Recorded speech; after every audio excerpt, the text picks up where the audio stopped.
Direto ao ponto. Uma conversa com quem tem o que dizer. São 12 horas mais 12 minutos. Muito boa tarde, nós estamos começando mais um bloco de entrevistas aqui no Jornal do Meio Dia, e um tema da semana passada para cá, sobretudo, suscitou, e não poderia ser diferente, uma discussão e posicionamentos muito fortes. Foi uma entrevista do presidente Jair Messias Bolsonaro ao jornal do SBT, em que, ao ser questionado sobre a possibilidade de propor a extinção da Justiça do Trabalho, Bolsonaro confirmou que tem essa intenção, que está realmente nos planos do presidente da República, a extinção da Justiça do Trabalho. Só para distinguir, porque muita gente mistura isso, nós não estamos falando da extinção do Ministério do Trabalho, que é um outro assunto, que já foi uma decisão do governo, inclusive, o Ministério do Trabalho deixar de existir. Nós estamos falando da Justiça, a Justiça Especializada do Trabalho. Isso gerou uma série de reações, e a OAB aqui de Campina Grande, inclusive, já se posicionou através de uma nota. Por conta disso, nós convidamos o presidente da subseção de Campina Grande da OAB, o doutor Jairo Oliveira, para vir aqui conversar um pouquinho com a gente sobre esse tema. Doutor Jairo, muito boa tarde, bem-vindo ao Jornal do Meio Dia mais uma vez. Boa tarde, Lenildo, boa tarde, Gustavo, João Paulo, boa tarde, seu público ouvinte. Eu estou às suas ordens. Doutor Jairo, como a OAB, como os advogados brasileiros no geral recebem a notícia, porque havia essa, digamos assim, especulação, havia a suposição de que esse seria um posicionamento do presidente, mas nessa entrevista que foi concedida ao SBT, já depois de Bolsonaro eleito presidente, ele confirmou essa ideia de extinguir a Justiça do Trabalho. Segundo o presidente, é algo que só existe no Brasil e que tem gerado uma demanda de ações muito grandes, que travam inclusive as relações. Como é que o senhor recebe esse posicionamento do presidente da República? Com muita preocupação. A classe, hoje que eu represento, a advocacia do Brasil, está super preocupada, e principalmente aqueles colegas advogados e advogadas que militam especificamente na área do direito do trabalho. Há um desmonte da Justiça do Trabalho que vem de tempos atrás. O governo Temer começou com uma reforma na lei, na CLT, que prejudicou demais a classe trabalhadora, ao meu sentir. E lhe digo mais, Lenildo, as demandas trabalhistas caíram em torno de 46% a 50%. Hoje você vai nas 6 varas do trabalho aqui de Campina Grande, e eu falo daqui especificamente porque inclusive tem uma militância profissional lá, e você encontra os corredores vazios, diferentemente do que era num passado bem recente. Então isso causa um prejuízo não só à advocacia, cujo interesse eu defendo, mas também o interesse que a ordem defende, que é o interesse coletivo, o interesse da sociedade, o interesse da classe trabalhadora. E todos nós estamos perdendo. Eu não quero sequer pensar nessa possibilidade do fechamento da Justiça do Trabalho. O senhor acredita que a Justiça do Trabalho de alguma forma atrapalha, por exemplo, o andamento das relações trabalhistas aqui no nosso país? É uma falácia. Isso nunca existiu. Você vê, as maiores demandas, os tópicos das maiores demandas trabalhistas residem em 13º, verbas rescisórias, aviso prévio, que o patrão geralmente não paga ao trabalhador. Portanto, não atrapalha em nada. E você vê que hoje, uma estatística recente, você tem de se dizer que o Brasil tem um maior número de demandas trabalhistas, também não é verdade. Nós temos em torno de 12 demandas trabalhistas a cada 1.000 habitantes. Isso não é muita demanda. E se existe a demanda é porque existe violação à lei. Lei essa que inclusive reduz direitos.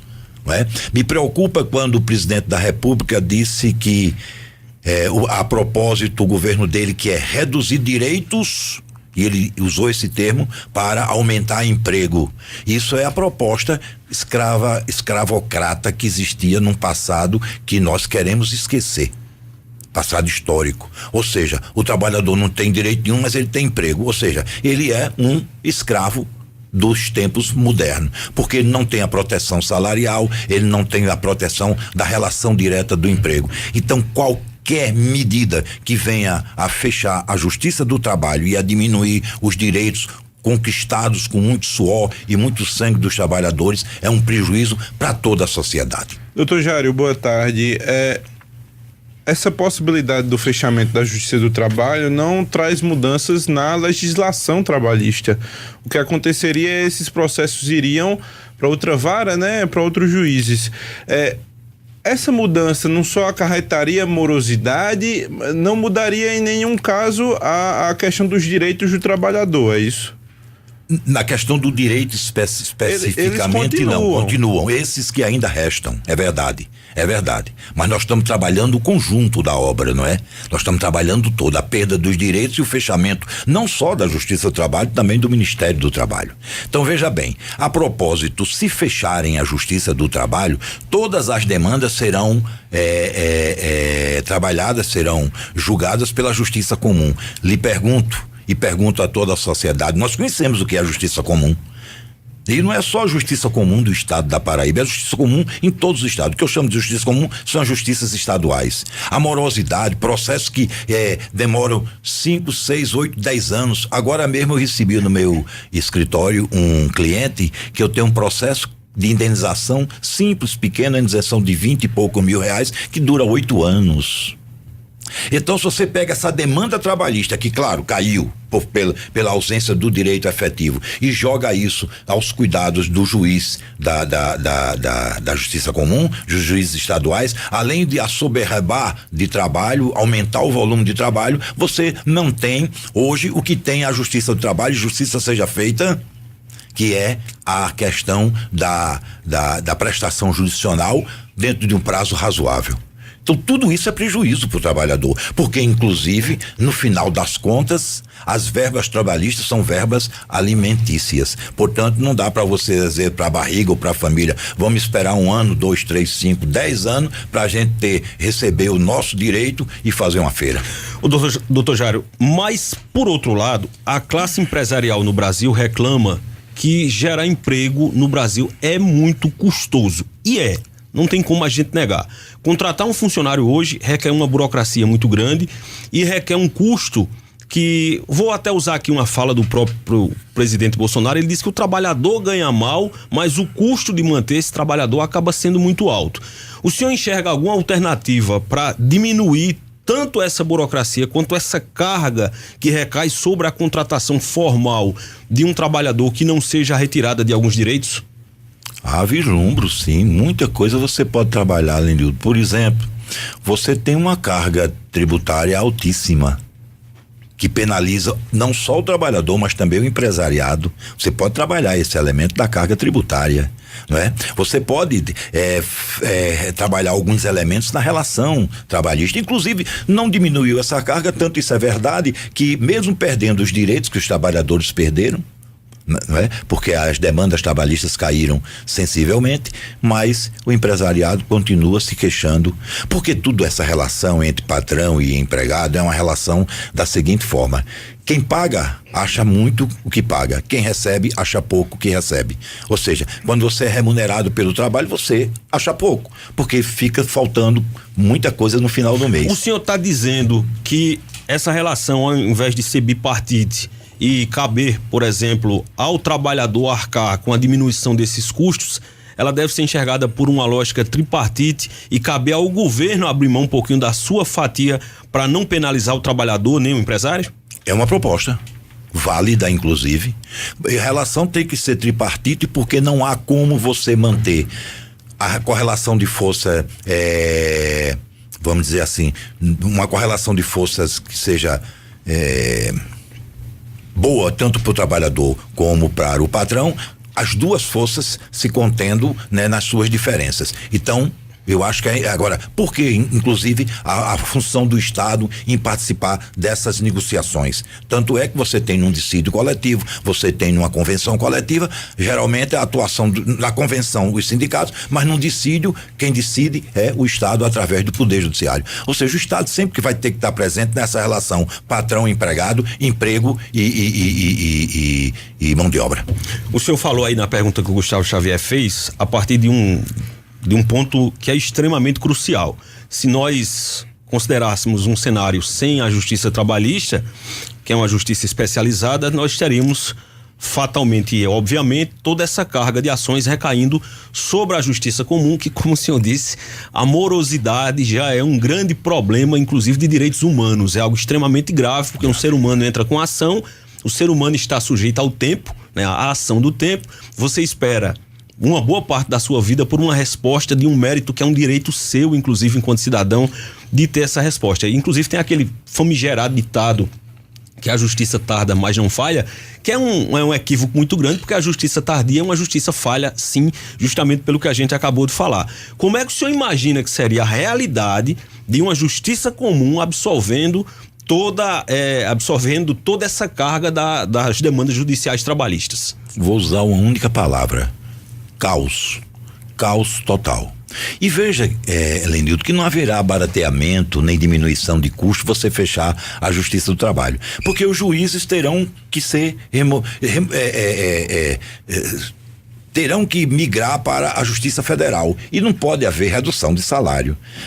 Juiz não é nem a estabilidade, ele é irremovível, irredutível em tudo. Não é verdade? Então, na parte da magistratura, não terá esse benefício, o Estado não oferirá redução de custo. E dos funcionários também, porque eles têm a estabilidade no emprego, que terão que ser relocados em outras repartições públicas sem redução salarial, inclusive, porque a lei veda. Então, qual é o custo? O custo já vem acontecendo, essa redução de custo. Aqui na Paraíba, por exemplo, mesmo trabalhamos numa parceria OAB Campina Grande e o Tribunal do Trabalho, quando do fechamento da vara de Monteiro, fomos, questionar, entendemos, porque eu disse logo no começo da minha fala que há uma redução de 90% do orçamento em investimento e 30% em custeio. Então a Justiça do Trabalho já vem sendo fechada. Por exemplo, a vara de Areia foi fechada. E graças a uma intermediação nossa da OAB Campina Grande, nós mapeamos, fomos lá, conversamos com o presidente do tribunal, conversamos com o desembargador corregedor, que assume agora a presidência do tribunal, o doutor Voney, e ele nos ouviu, inclusive. Nessa divisão, a vara de Areia que foi para Guarabira, mas muitos municípios que se aproximavam muito mais, que são mais próximos de Campina do que de Guarabira, ficaram sob a jurisdição de Campina Grande, que antes a proposta inicial era todo passar para a jurisdição de Guarabira. Quer dizer, redução, fechamento de varas já houve, A própria Justiça Comum tem um projeto de fechamento de comarcas. Daqui a pouco vão fazer o seguinte: para economizar, acaba a justiça. Isso dá em quê? O que é que você imagina um país, uma sociedade onde não tem o poder judiciário? Mesmo sendo um poder judiciário que seja fraco, que não é o caso do nosso poder judiciário, é verdade? Mas há necessidade, são os poderes que regulam as relações sociais. Então não há como você imaginar, a pretexto de se reduzir custo, fechar determinados segmentos da justiça, como a justiça especializada, como a justiça do trabalho. Doutor Gério, o senhor falou a respeito da diminuição das demandas trabalhistas. Se reduz demanda, como reduziu mais da metade, reduz trabalho para os advogados da área. Esse pessoal está fazendo o quê? Está migrando para outra área? Está indo para direito eleitoral? Está indo direito eleitoral. Vamos morrer de fome. O que esse pessoal está fazendo, esses advogados especialistas na área de trabalho? É uma coisa que nós da OAB, é uma coisa que eu já venho há muito tempo malhando em ferro frio, mas chamando a atenção. Nós estamos vivendo uma crise profissional, não é? O direito está... Por exemplo, hoje você tem as câmaras de conciliação, já reduz muito aquele embate inicial, não é? Você é levado por uma câmara, tem a sua posição, tem a do antagonista, e aí você compõe, e esse é um princípio novo que se instaura na relação, do direito. Agora, quais são os nossos problemas? Nós temos hoje 1.300.000 advogados inscritos na ordem. Ou seja, já há uma redução, já há um mercado saturado. E reduzir esse mercado não é só o trabalhista, não. A reforma previdenciária com certeza trará redução. Hoje, alguns processos que antes se dava na esfera judicial migraram para os cartórios, o que é bom. Por exemplo, o divórcio.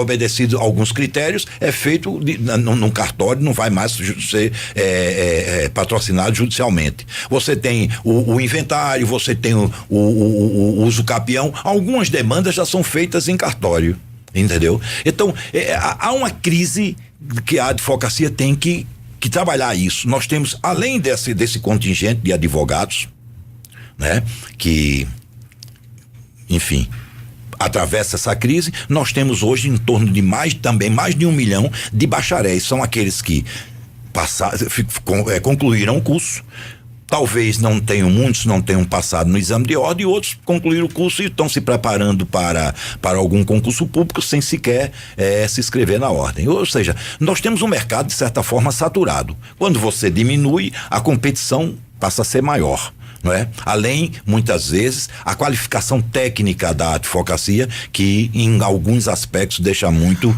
a desejar. Agora, doutor Jairo, diante disso que o senhor acabou de colocar, eu estava me lembrando aqui, Gustavo Xavier, que na contramão nós vivemos uma sociedade que está cada vez mais demandista da justiça, principalmente nas relações interpessoais.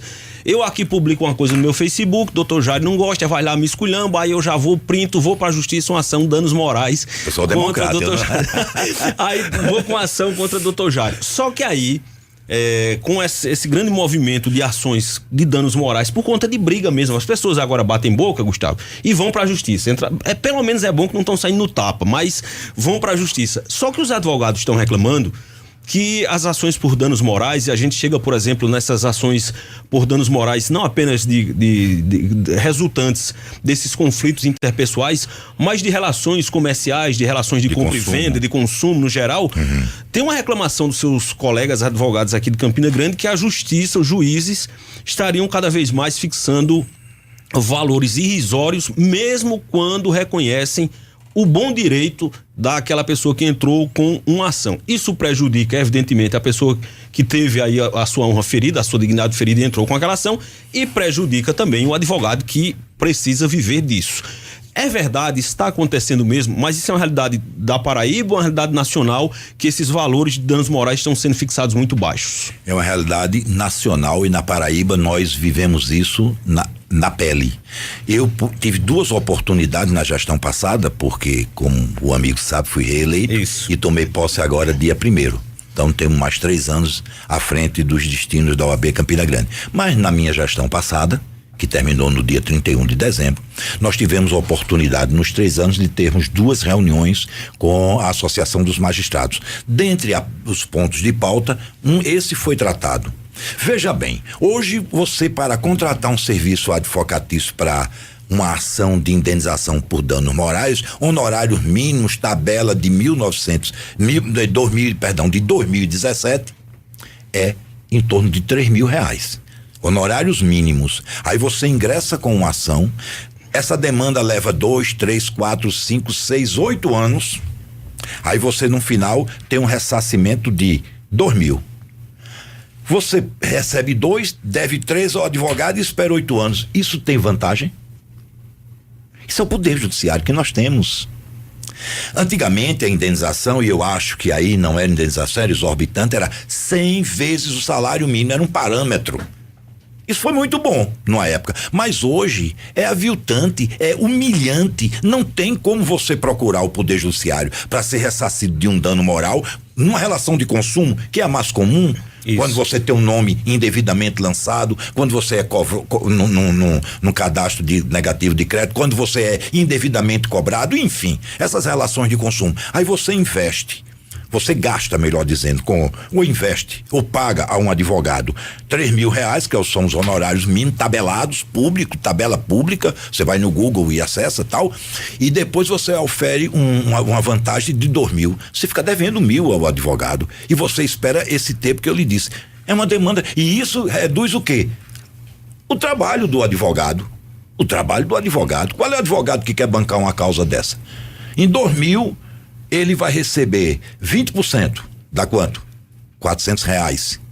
Os honorários mínimo R$3.000, olha aí. Então não dá para se bancar um processo desse. Uma outra coisa, uma sucumbência, muitas vezes o juiz arbitrar uma sucumbência de R$100, R$200, R$500, isso é humilhar o advogado. E isso é o que acontece. E qual é a posição, então, da Associação dos Magistrados? E eu entendo, eu compreendo. Cada juiz tem o livre-arbítrio para julgar como ele bem entender. Quem não se dá por satisfeito com a sentença, recorre. É isso. Mas a discussão não é essa. É que se desestimula, ou seja, há um jogo. Você não ingressa mais com ação de indenização. Você tira um bocado de demanda da justiça e alivia a pauta da magistratura. E a sociedade, afinal de contas, perde, porque vai ser explorada, vai ser ludibriada, vai ser enganada, vai ser, vilipendiada por quem lhe causa um dano moral, um dano material, um lucro cessante, e aí vai. E justamente uma das consequências mais importantes desse tipo de ação, Gustavo Xavier, por exemplo, para a gente ficar num termo até mais leve, é que as relações de consumo é justamente também o efeito pedagógico, né, doutor Jário? A consequência, né? A consequência do cidadão deixar de acionar a justiça quando ele é ferido em um direito e ele deixa de acionar a justiça por conta dessa matemática que não vai valer a pena, prejudica o cidadão, prejudica os advogados e prejudica a sociedade como um toda, porque aquela empresa, por exemplo, que avilta o direito do cidadão, ela vai se sentir livre para continuar com essa prática e com essa conduta. É um prejuízo para a sociedade. A sociedade. É isso mesmo, exatamente. Você vê as companhias de telefonia, que dá uma demanda imensa. Se causasse prejuízo, elas não cometeriam a mesma arbitrariedade pelas quais ela responde e é punida. Ou seja, para a empresa, de certa forma, não há prejuízo nenhum. O prejuízo é para a sociedade, é para o jurisdicionado e para a advocacia. Hoje, qual é o advogado? Porque isso tem custo para nós. Tem custo para o advogado se deslocar, chegar no fórum, esperar uma audiência. Às vezes você chega, você sabe que tempo é dinheiro. Às vezes você tem uma audiência marcada para as 2h da tarde. Quando dá a sorte do juiz chegar às 2h da tarde e ela começar às 2h30, não há de que se reclamar diante do quadro geral. Mas quando você espera uma audiência 2h, ela acontece às 4 da tarde. Você fica no corredor do fórum esperando 2 horas por uma audiência. E aí, como é que fica? Então é difícil, essa relação é difícil, mas nós temos que trabalhar. E é aquilo que eu lhe disse, Lenildo, um dos motivos que me levou a me recandidatar, não é? É uma luta que eu quero travar, uma luta no bom sentido, porque eu sou aquele que eu aprendo muito na vida. Eu acho que por isso que eu tenho essa modéstia à parte, essa vitalidade. Ou seja, eu me sinto sempre jovem porque eu me sinto sempre um aprendiz. E eu aprendi uma coisa, e é o cerne da minha gestão. Nós vamos construir pontes e demolir os muros. O que eu quero dizer com isso? Hoje, uma contratação de novos quadros para a magistratura tem um custo alto, mas eu tenho uma proposta que baratearia este custo vou dizer assim, em 30%. Um exemplo simples, você tem hoje 2 períodos de férias da magistratura e um recesso como está acontecendo agora no final de ano, que somado tudo isso dá em torno de 90 dias. Se você reduz o período para 30 dias, como qualquer trabalhador, inclusive você, para 30 dias, você não gasta 1 centavo a mais e você tem 1/3 de juiz a mais operacionalizando os processos. Será que isso é exigir muito no século XXI de uma sociedade que é carente em tudo, inclusive na prestação jurisdicional? Sinceramente, não é. E nós temos que travar essa luta. E essa luta não é só da advocacia, essa luta não é só da OAB, essa luta é da sociedade como um todo, é do empresariado, porque uma justiça que presta um serviço que não está à altura do esperado, ela só causa prejuízo. E o prejuízo é para o trabalhador, para o empresariado, para a dona de casa, para o estudante, para o radialista, para o jornalista, enfim, para todos. Doutor Jário Oliveira, muito obrigado por mais uma participação no Jornal do Meio Dia. Sou eu que lhe agradeço, a você e a sua paciência e a paciência do seu público. Muito obrigado. A gente conversou, portanto, com o presidente da OAB Campina Grande, o doutor Jário Oliveira. Agora são 12h36. Jornal do Meio Dia.